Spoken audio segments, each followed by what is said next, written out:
York. It's a show that's starting to believe you actually are a bicyclist. I am. You're doing well. I am. Yeah, part of my triathlon training. How's the running going? That's phase 2. How about swimming? That's phase 3. Okay. Yeah, you got to. How do you eat an elephant? One bite at a time, my friend. That's how. I guess so. I think that's in the Bible. Well, it is. We can go that far. I doubt it. But, It no, just sounds elephants in the Bible. It just sounds like the type of thing. We start with game 24. Yes, last night marked the 24th straight game. Aaron Rodgers did not throw for 300 yards, this time against the 49ers, who ran roughshod over the ballyhoo Jets defense. Remember, top 5, I guess. Top 1 for Oh, a lot of gosh. people. Mine is the greatest. The Jets feel optimistic. Level. Optimistic? Yeah. About what?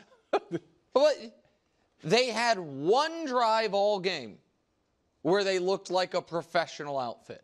And I tweeted, not sarcastically, but kind of sadly, I think that drive was the happiest sequence of events for Jet fans in a decade. I honest to God. Well, that might be. Seriously, I think it was.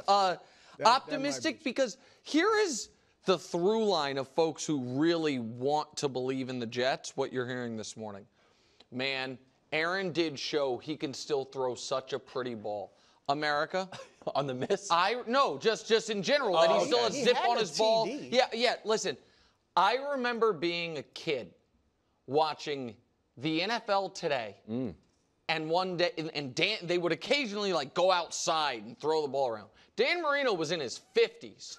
And the ball came out of his hand beautifully. I believe that. It looked like he could. Aaron Rodgers would be able to throw a pretty ball forever. Nobody thought, well, he's just not going to know how to throw anymore. The question was the other parts about playing football, and how did that go for the Jets? Offensively, the season started with a drop and an eye roll, and then a fumble and an eye roll before the one good sustained drive. Shockingly, and we can show it to you, the San Francisco defense figured out what Nat Hackett and Aaron Rodgers wanted to do, left. They cracked the code, boys, that he's throwing there. And it stymied some things. Defensively, this big, bad Jets defense allowed points on 8 consecutive drives. You know how many times that happened in the entirety of the 2023 NFL season by any team? Zero. Correct. The Saints did it this weekend against the Panthers.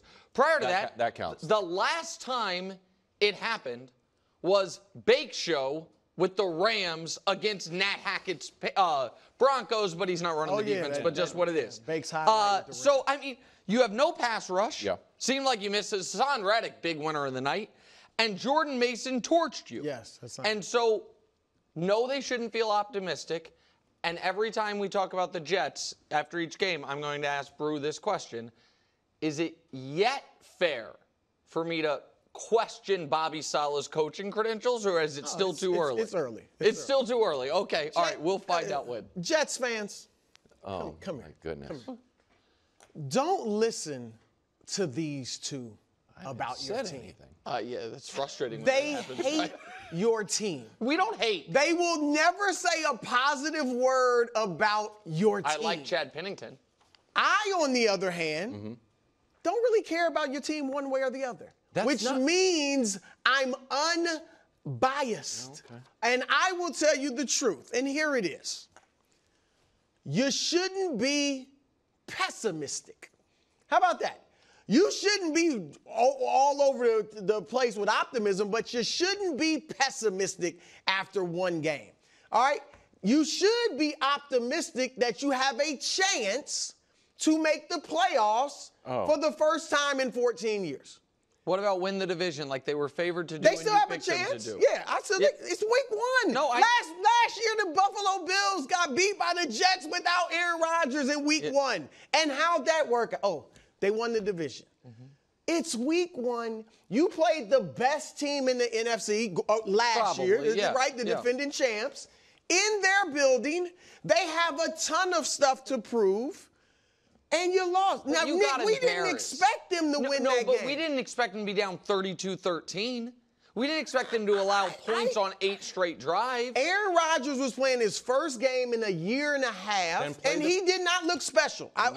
He didn't look special. He looked more like the Aaron Rodgers from the last year in Green Bay. There's no doubt about that. And the game, if I may, just to show before you finish the Wilds goes, this game from Aaron Rodgers statistically looked a hell of a lot like the last time we saw Aaron Rodgers. Right. Yes. Team scores in the teens. You struggle to get to 200 yards, 1 touchdown, 1 pick. And at some point, there is the possibility, against good teams, that's who Aaron Rodgers is. Against all teams, that's who Aaron Rodgers is. Here's what and just objectively, I'm wondering, does Aaron Rodgers at this stage of his career, and even the last several years, need a Matt LaFleur? Because he didn't, remember, Aaron's never wanted a lot of pre-snap motion, even when he was elite at the height of his career. And then LaFleur, and he started struggling at the end of McCarthy's tenure without that stuff. LaFleur comes in, they upgrade the offense, if you will, more pre-snap motion and things like that, and they're scheming guys open, and he has 2 MVP years. Now I wonder at this stage of his career, because yesterday it looked basic. Right? And Rodgers and Nat Hackett are running it. And so that's a question that I do have. But to one game against one of the top 2, 3, 4 teams in the league. How long did he have to prep for this game? Wild. You can't prep. When you've been out for a year and a half, you still are going to have some growing pains, especially against the top team in the league. It's his offensive coordinator that he brought over. They should be like, let's run our favorite stuff. How many quarterbacks looked so-so this a lot. weekend? Just about everyone. Yes, and but all of them hadn't been out for none were ballyhooed like the savior of the New York Jets. Here's how I compared it to. Brew went to Bali. Remember one of those vacations? Yeah. I think it was the second vacation. Yeah. If you came back and I was like, how was the vacation? And you said, you know what? Fine.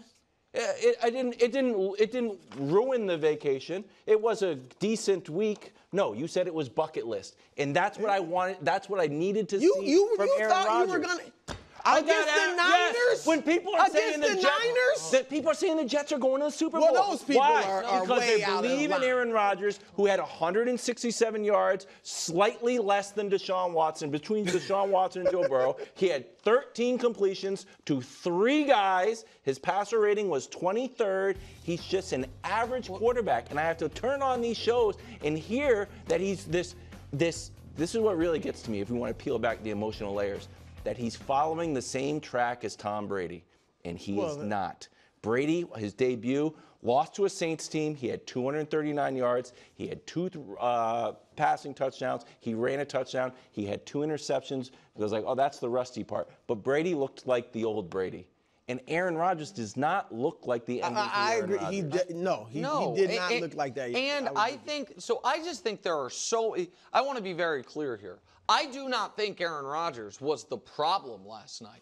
He wasn't part of the solution. Right. I think the biggest problem was the defense, which is a bigger problem in and of itself because it's supposed to be great.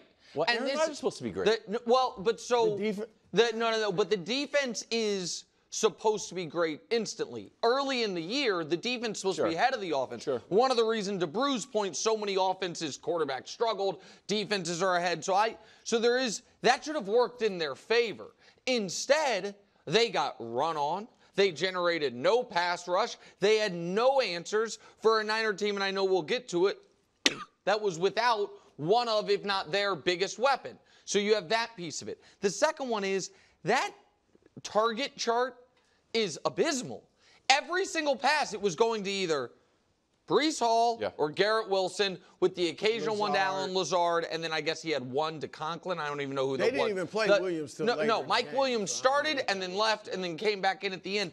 There was no creativity, and part of that was Aaron was one of 3 quarterbacks in week 1 to get rid of the ball on average in less than 2.5 seconds.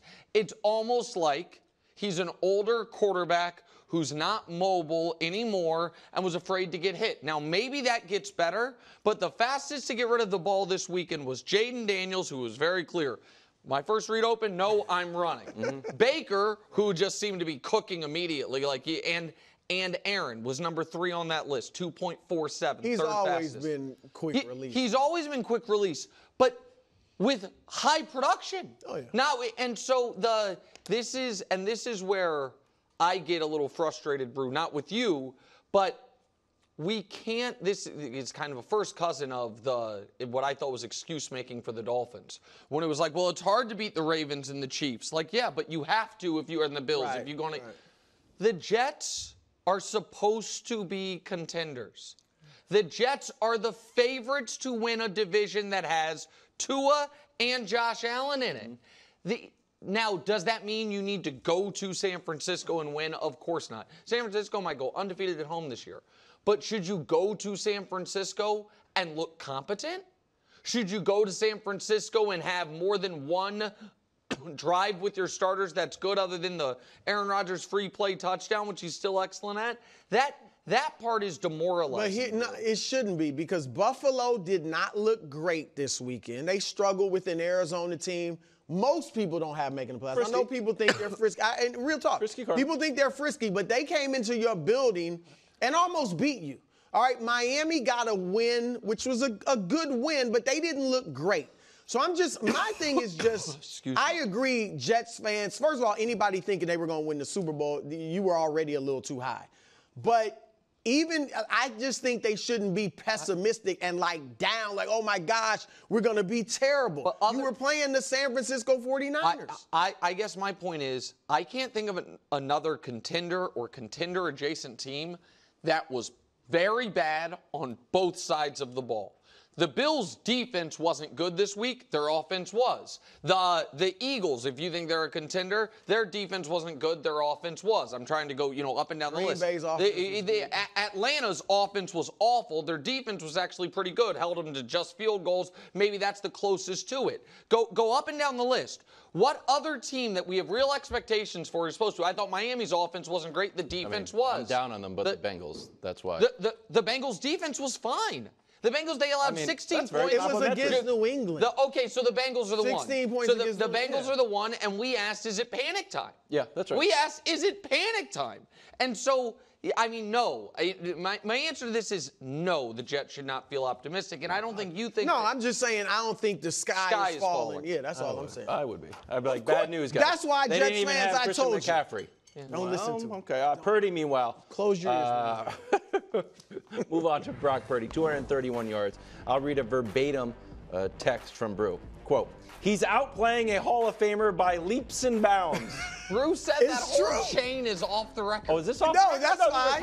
If you use the good stuff. Surgical. Look at that. Purdy last night started a little slow, then heated up. Also, when Sauce left the game to catch his wind, it was weird. That's when he really started cooking. No, 6 for 6. Sauce was all over the Sauce, receivers. right. He was doing great. And were you impressed by a CMC-less 49ers squad, bro? Go ahead. Listen, I was impressed by Brock. Those first couple drives. I can't believe it. Wait, can you say that again? No, listen. I think that's the first time Nick said ever. Definitely not. Guy was in the Super Bowl. I will continue to just be fair and honest about Brock Purdy. When he plays well, I will tell you. When I think he plays poorly, I will tell you. When I think his numbers are not a reflection of how well or poorly he played, I will tell you. This is an instance where I think he was better than those numbers suggest. I thought that this was, to me, more impressive than some of his 120 passer rating 3 touchdown games. Because it was a whole weekend of bad quarterback play, essentially, with the rare exception. As you guys mentioned, it started off looking like he was going to follow in that trend. I think I sent you guys on our off-the-record text chain, a meme or a GIF about that. And then after those opening few drives, I thought there was one drive the entire game where he wasn't very good. And it was the one where Aikman got on him a bit, like, oh, that could have been picked, and that was right. And it was like bang, bang, bang. But everything before that and everything after that was excellent. I thought and I didn't think it was super easy layup stuff. Some of the guys were open, but they were still good reads. I thought the play to use check was a good read by Purdy. I thought he played well. And I was watching that game, and because I don't think the Jets defense is bad. No. I don't think they are the best defense in football the way some people expected. So I thought this was an impressive performance by Brock Purdy, despite the numbers looking mediocre. Well, and Ayuk was completely rusty. He dropped 2 passes, one of them a perfectly thrown ball in the end zone. That would have made the stats look better, obviously. I want to throw this out at you, Nick. And McCaffrey, until further notice, is the best running back in the league. Now, we'll see the Saquon passing this year. Does Henry, Henry's just a totally different type of running back. I want to throw this at you, though. And I'm not saying this to diminish McCaffrey, because you said rightly that Purdy has the shadow of Jimmy G. Even though Jimmy G's not better than him, they won with Jimmy G. McCaffrey kind of has the shadow of their running success before him. They got to the Super Bowl with Raheem Mostert and Matt Breida. Well, they have always had, once Garoppolo got there and they became a pretty good team, they've always had a good run game under Kyle Shanahan, regardless of who it was. Elijah Mitchell, Jeff Wilson. Well, go back to his dad. You know what I mean? Yeah, McCaffrey obviously showed what he could do in Carolina. We know he's a great back. But I don't know that their run game would have been any better yesterday with McCaffrey. Now, he's a better receiver than these other guys. Right. So listen, for McCaffrey, it is also that he did seem to supercharge that offense the moment he got there mid-season a couple years ago. Jimmy G played the best football of his life. That they've been, the most success they ever had have been since he's been there. But we also know Christian McCaffrey was a multiple-time All-Pro before he ever set foot in San Francisco. But you are treading close to what I think. This is why I don't think we disagree on Purdy as much as others. If someone came out today and said Jordan Mason, top 5 back in football. Well, no. Well, right. And it'd be like, well, what do you want him to do? What do you, Wilds, what do you want him to do? But this is the difference. Nobody would realistically say that today. Okay, But if Jordan Mason did this for a year and a half, then you might start saying that. Right. But that's but if Jordan Mason did it for a year and a half, I still think some people would be like, well, he's good and maybe better than he should have been as an undrafted player. But we have seen Raheem Mostert. We have seen Matt Breida. We have seen the guys that Kyle's dad, Mike, did with it. We would always do that. And especially if he then left the Niners, went somewhere else and was bad. Well, if his body betrayed him. And the next guy stepped in and was great. I think we always all do that type of stuff, because if someone right now came out and said, man, I think Jordan Mason, the whole league missed on him. I think he is a top 10 back in this league. And I think next week, but let's say next week, because he's probably going to play. He has 20 carries for 105 yards. I think Wilds or people similar could be like, well, what more do you want the guy to do? I buy that. Like, what do you like? And so that to me is, do you understand what I'm saying? Yeah, I do. I'm just, look, all these guys are excellent. Of course. Ayuk, Kittle, Debo, McCaffrey. But Brock he might be the straw that stirs the drink. Like last night, Ayuk did nothing. Debo kind of showed flashes of the old Debo. Was really good. He was good. Kittle is Kittle. But Purdy was the straw that stirred the drink last night. Even without McCaffrey. I thought that was my nickname for the record. I kind of took that this century. The straw this century? Yeah, that's my thing. Okay, now I know. All right, now we have an awkward part of this show. It might work, it might fall flat on its face. Nick requested to infringe upon Brew's franchise, asking if he could put a grade on Brock Purdy's performance. Again, I don't know if Brew knew I was going to do this. This is not like we're roommates, but we share a lot of stuff, but all of a sudden you're trying to eat another guy's lunch. Well, like that's specifically his. Brew, may I? A grade on Brock Purdy? I mean, no one does grades in the world except you. So it's Professor Broussard, not Professor That is Wright. true. But you know what? You can be an adjunct to Okay, thank you. But we're kind of switching roles though, because you accuse me of occasionally moving the goalposts, and I just heard everything. I had them ready for the Brock Purdy because I think we all agreed on Brock Purdy's performance, and if we can just do the comparison quickly, Dust, between a guy who you guys thought was terrible in week 1. I see a lot of similarities. Did they win? Did they throw a touchdown? Well, yes. Caleb's got one. Yeah, I mean, it literally doesn't show up in the stat sheet. Drop touchdown, get a win. By the way, they both had a long of 11 yards. They were both playing a 6 or 7 win team at home from the AFC. But again, I try to be fair. I thought Caleb was fine. I thought Brock was quite good. What? Okay, I gotta see what this. So the grade. I gotta see what this grade is. They didn't give me access to your giant report cards, but I still have a grade. Brock Purdy. Wow. Okay. What, Wild? So stupid. What's stupid?